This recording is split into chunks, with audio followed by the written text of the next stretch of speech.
odd. So I asked someone who knew him, I'm like, who is that guy? And is he starting his own fraternity?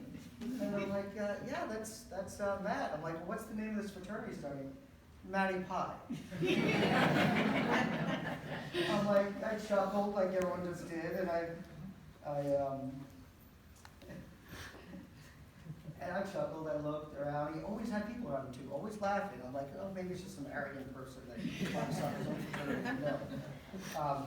So that fall, I went off and pledged our fraternity, and I'd see Matt around campus. I became a brother in the winter, and then we had a spring pledge class come in, and who's sitting there but Matt? And I was so delighted to see this person. We snagged this guy. This guy wanted to start his own fraternity. Pretty creative. So we became fast friends. Almost instantly. I mean, obviously we were both from New Jersey, so that was an instant connection. Apparently he knew Bon Jovi. As you all know, he referenced himself as Matt Jovi. Matt Jovi, Matty Pie. My experience over the next 5 years at Drexel would change all of our lives and really formulate who we were as adults. By the way, Drexel is a 5-year school. I'm not complimenting your voice, like, oh, you did get through it, Matt was such a big part of that experience of that 5 years for everybody. He's one of the cornerstone figures in a larger-than-life cast of characters. So if I had to put the Sammy House in context, think Animal House with 80s hair and acid wash shoes. That'll put a little context around it.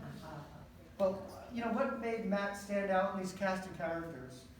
Some main things: his competitiveness, his passion, his creativity, and his constant smile.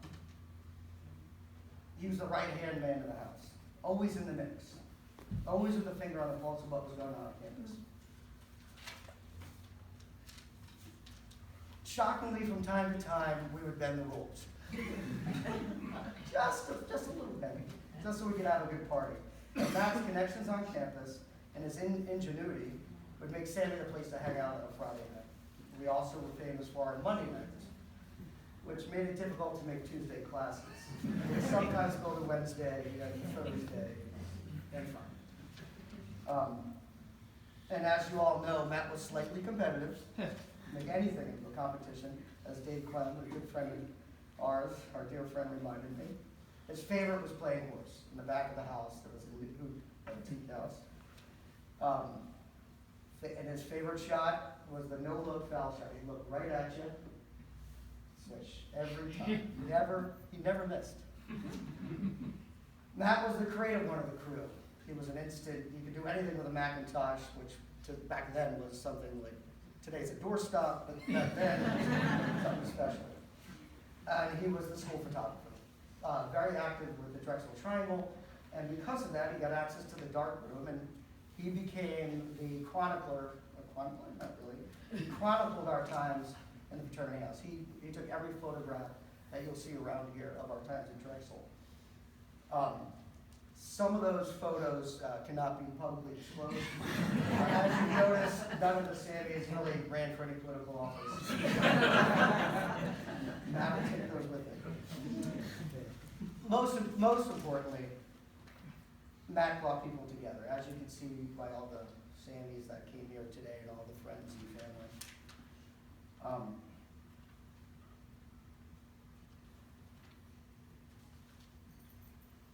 And really what brings people together, what made Matt bring people together was his selfless, positive approach to life.